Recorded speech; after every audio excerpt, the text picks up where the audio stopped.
Hey there, welcome back to another episode of Bedtime Stories with Miss Byrne. Happy Sunday to all. I hope that you were able to rest, relax, enjoy your weekend. The weather was pretty nice for us again. So tonight I will be reading chapter 15 of Charlotte's Web, and this is called The Crickets. The crickets sang in the grasses. They sang the song of summer's ending, a sad, monotonous song. Summer is over and gone, they sang, over and gone, over and gone. Summer is dying, dying. The crickets felt it was their duty to warn everybody that summertime cannot last forever. Even on the most beautiful days in the whole year, the days when summer is changing into fall, the crickets spread the rumor of sadness and change. Everybody heard the song of the crickets. Avery and Fern Arabelle heard it as they walked the dusty road. They knew that school would soon begin again. The young geese heard it and knew that they would never be little gooselings again. Charlotte heard it and knew that she hadn't much time left. Mrs. Zuckerman, at work in the kitchen, heard the crickets, and a sadness came over her too. "Another summer gone," she sighed.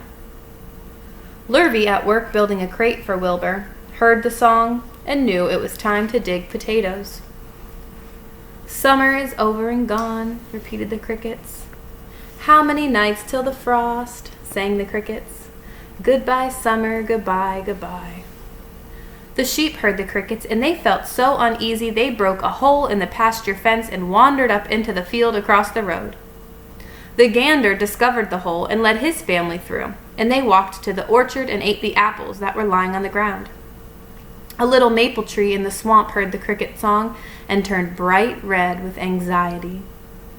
Wilbur was now the center of attraction on the farm. Good food and regular hours were showing results.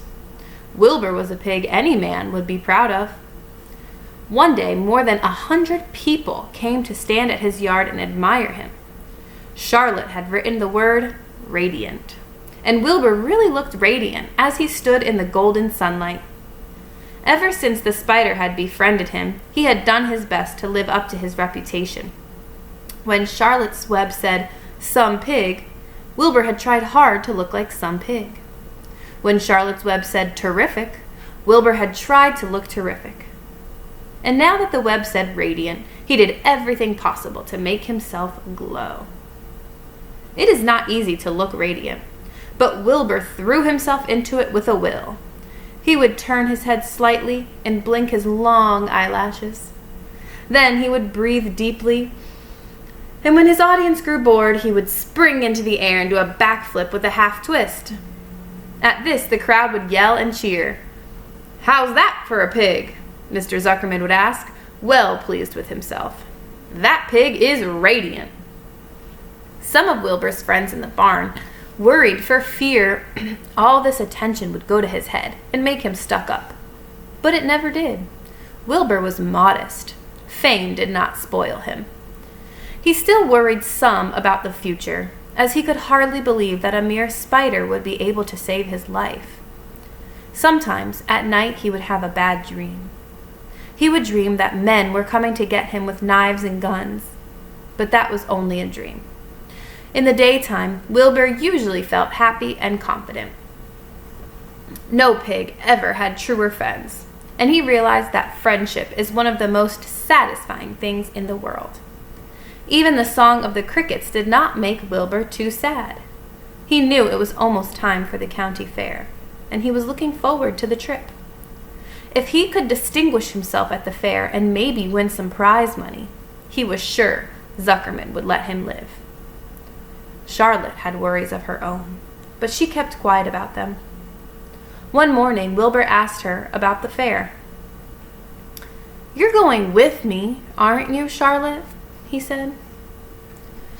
"Well, I don't know," replied Charlotte. "The fair comes at a bad time for me. I shall find it inconvenient to leave home, even for a few days." "Why?" asked Wilbur. "Oh, I just don't feel like leaving my web. Too much going on around here." "Please come with me," begged Wilbur. I need you, Charlotte. I can't stand going to the fair without you. You've just got to come." "No," said Charlotte. "I believe I'd better stay home and see if I could get some work done." "What kind of work?" asked Wilbur. "Egg laying. It's time I made an egg sack and filled it with my eggs." "I didn't know you could lay eggs," said Wilbur in amazement.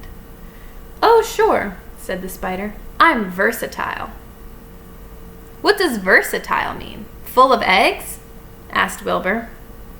"Certainly not," said Charlotte. "Versatile means I can turn with ease from one thing to another.